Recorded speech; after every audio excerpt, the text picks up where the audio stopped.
Hello, my name is Amina Watson.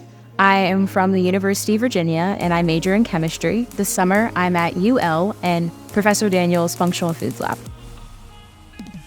I chose UL because I wanted a program that was really established, had a lot of support because it was my first time being abroad, my first time really being really far away from home. They had a lot of programming, built-in trips, and I really wanted a hands-on research experience, something more comprehensive than just cleaning glassware, like actually getting to do the research myself and walk away with some hands-on skills.